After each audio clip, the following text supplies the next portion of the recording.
Hello बच्चों, शुभ प्रभात। तो बच्चों, आज हम रघुवंश महाकाव्यम का 9वां श्लोक पढ़ेंगे।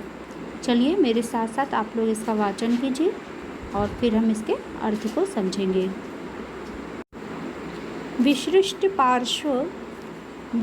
पार्श्व अनुचरस्य तस्य पार्श्वद्रुमाः पार्श्वभृतः समस्य उदीर्यामासुर इव उन्मदानाम् आलोकशब्दं वयसां विरावै। तो बच्चों, प्रस्तुत श्लोक में वन में वृक्ष, पक्षी आदि भी राजा दिलीप का स्वागत कर रहे हैं, ऐसा वर्णन किया गया है। तो चलिए हम इसको अन्वय के साथ इसका अर्थ समझते हैं। विसृष्ट पार्श्व अनुचरस्य, पार्श्व माने होता है निकटवर्ती, यानी आपके समीप जो स्थित हो, और विसृष्ट मतलब त्याग देना, अनुचरस्य माने दासों को या भृत्यों को। विसृष्ट पार्श्व अनुचरस्य तस्य पद से किसका बोध हो रहा है? तस्य दिलीपस्य। तस्य पद से किसका बोध हो रहा है? राजा दिलीप का। तो तस्य दिलीपस्य। विसृष्ट पार्श्व अनुचरस्य तस्य, तो तस्य दिलीपस्य विसृष्ट पार्श्व अनुचरस्य।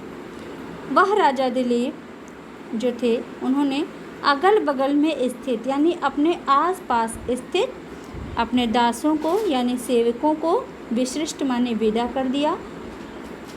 और मतलब जो राजा दिलीप थे, उन्होंने क्या किया? अपने आसपास स्थित सेवकों को विदा कर देने वाले हैं। और पार्श्वद्रुमाः पार्श्वभृतः समस्य, पार्श्वभृता और पार्श्वभृत किसको कहा गया है? वरुण देव को कहा गया है। और समस्य माने समान। तो वे राजा दिलीप विशिष्ट पार्श्व अनुचर से अपने आसपास स्थित सेवकों को विदा कर देने वाले वरुण के समान, समस्य माने समान, वरुण के समान क्या है? भगवान वरुण देव के समान प्रभावशाली उस राजा के आसपास के पार्श्वद्रुमा, पार्श्व फिर पार्श्व है, तो पार्श्व माने आसपास के, द्रुमा माने वृक्षों ने उदीर्यामासुर इव उन्मदानाम। और पार्श्वद्रुमा, पार्श्व माने आसपास के, अगल बगल के, द्रुमा माने पेड़ पौधे, और पार्श्वभृत माने आपने जाना ही, पार्श्वभृत माने वरुण देव, और समस्य माने समान। उन्मदाना मतवाले, वैसाम माने पक्षियों के, विरावही माने शब्दों के द्वारा, आलोक शब्द माने जय शब्द के द्वारा उदीर्यामास उच्चारण करते थे। तो उदीर्यामासुर इव उन्मदानाम आलोक शब्दम वयसाम विरावैहि। तो उस राजा के आसपास के वृक्षों ने उन्मत्त पक्षियों के शब्दों के द्वारा, कैसे पक्षियों के द्वारा? उन्मदानाम और वयसाम माने पक्षियों के, विरावई माने शब्दों के द्वारा। तृतीया का बहुवचन है विरावई में। तो किसके द्वारा? पक्षियों के शब्दों के द्वारा उदीर्या मास माने उच्चारण करते थे, और आलोक शब्द माने जय शब्द। तो क्या करते थे? उन राजा दिलीप के लिए जो वहाँ पर स्थित वृक्ष थे और उन्मत्त पक्षी थे, उन पक्षियों के द्वारा और वृक्षों के द्वारा जय शब्द के द्वारा उच्चारण किया गया। जय शब्द के द्वारा राजा का स्वागत किया गया। फिर से एक बार देख लीजिए। विसृष्ट पार्श्व अनुचरस्य पार्श्वभृतः समस्य तस्य पार्श्वद्रुमाः उन्मदानां वयसां विरावैहि आलोक शब्दम उदीर्यामासुर इव।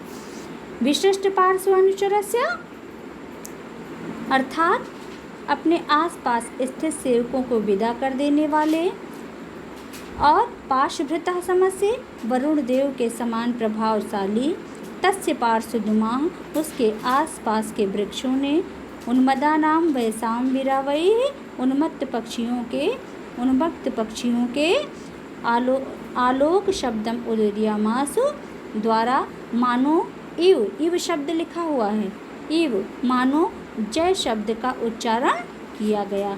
इव समस्य, इसमें भी उपमा अलंकार का प्रयोग किया गया है। ठीक है, ये सब इसके वाचक चिन्ह हैं। तो मानो जय शब्द का उच्चारण किया गया। किसके द्वारा जय शब्द का उच्चारण किया गया?